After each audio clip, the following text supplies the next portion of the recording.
Kia ora, I'm here today to introduce you to the Koanga Gardening Masterclass series. I'm Kay from Koanga and from Regen Productions, and our mission is to inspire and support us all to be the change we wish to see in the world. I'm going to cover three things now. I'm going to tell you a little bit about my gardening story.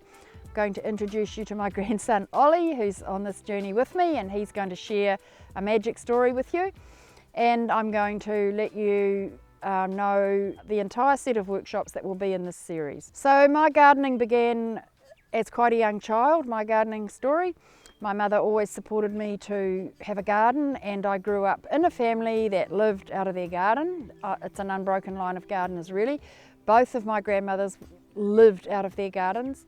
And my nana, one of my grandmothers, my nana, instilled something really precious in me as quite a young child. She taught me that the greatest gift a gardener has, the gift of being a gardener really, is that we always have something to give. No matter how little or how much money we've got, no matter our situation, we've always got something that we can give if we've got a garden. That's always stayed with me, and it still feels like a very, very precious gift that we can all have. So I've always been an organic gardener, and I guess as well as my love for gardening, the other thing that's really driven me on this journey has been my health. I've had quite fragile health as a child and as a young adult. I had cancer twice in my 20s and 30s, and I had a lot of other major issues. I've had most of my thyroid out and loads of other things. So I basically decided in my 20s that I actually committed my life really to finding out what makes a healthy person. Surely in this day and age we can figure out what makes a healthy person. All the information around me was conflicting. I wanted to figure it out. I felt that living out of an organic garden had to be the first step. So we did that, and for the entire time I had children at home, we lived out of our garden. And I got to the point where I was about 50 years old when I was very conscious that I had a very big question around my gardening. And that was, I could see that although I was making a lot of compost and doing everything organically, following all the organic gardening books, I knew there was something I didn't understand. I could see the compost wasn't actually growing my plants. I was still having to put fertiliser on and liquid fertiliser. I really had a big question. There was something going on I didn't understand. So I was putting it out to the universe, what is the missing information here?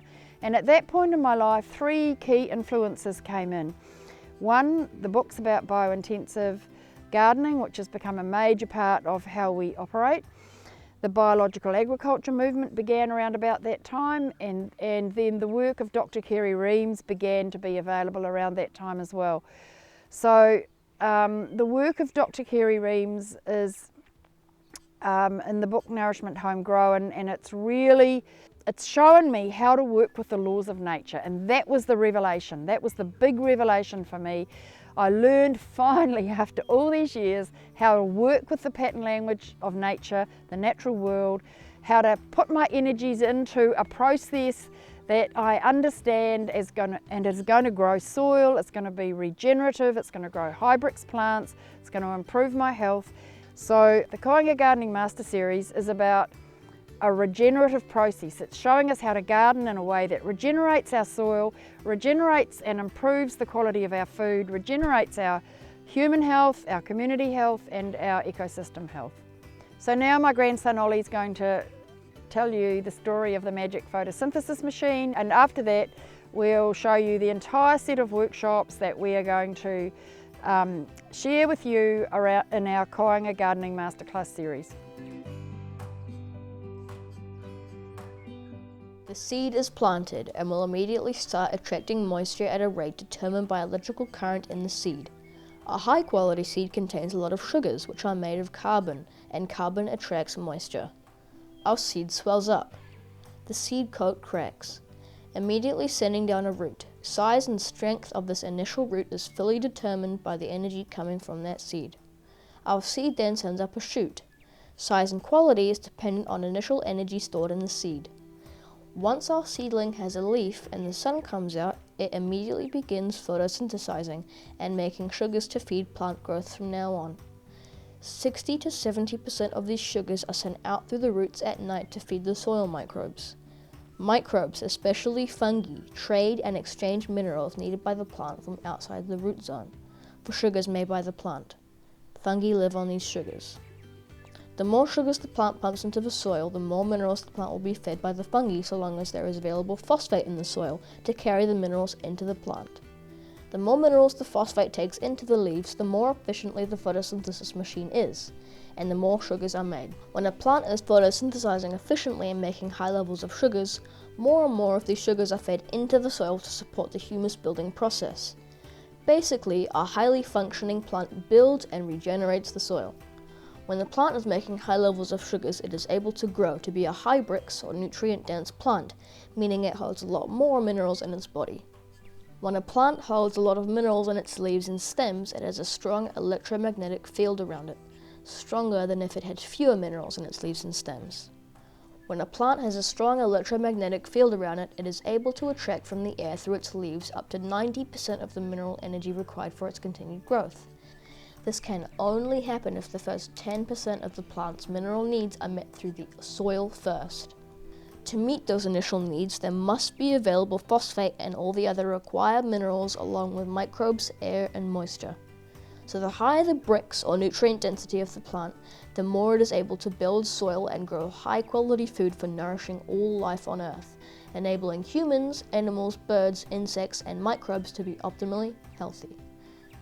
Our job as the gardeners and kaitiaki of Mother Earth and the reverses of climate change is to support this photosynthesis machine so that we can achieve family, community, biodiversity, and ecological health and resilience. Very simply, if we do not provide our plants via the soil with the minerals they need to be able to photosynthesize efficiently, then they can never make enough sugars to be building soil, and they will not have enough magnetic attraction to pull in from the air the potential energy that is out there for them. In this case, the plants will not be nutrient dense and will be degenerating the soil. Usually what happens next is that rather than working with the photosynthesis machine to achieve plant growth, our industrial world feeds the plants with synthetic nitrogen. Synthetic nitrogen is unable to catalyze the photosynthesis process like phosphate is, so the minerals carried in with nitrogen do not go into the photosynthesis machine. It does not work efficiently, the plant does not produce high levels of sugars, and growth is pushed by the nitrates. This means that the plants are not carrying an electrical current that is strong enough to then pull in from the air the other 90% of the minerals that they require, growing carcinogenic food with low levels of nutrients, creating human and ecological degeneration. This is how our industrial food system works, and it's time for us to change this. It's time to join the regeneration revolution. So the Koanga Gardening Masterclass series includes 9 distinct workshops. The first one is garden planning, and then building a passive solar cloche so you can grow your own seedlings, then how to grow great seedlings, and then how to grow great compost, garden bed preparation and planting, and then nutrient maintenance of our plants after we've planted them, growing nutrient dense food, followed by making and using biochar. And last of all, we'll be doing a weekly webinar series showing you what's happening in the garden this week and how we manage the things that happen. You'll have an opportunity here to ask questions which we can answer on those sessions. Thank you very much. I look forward to having you join us on this amazing journey.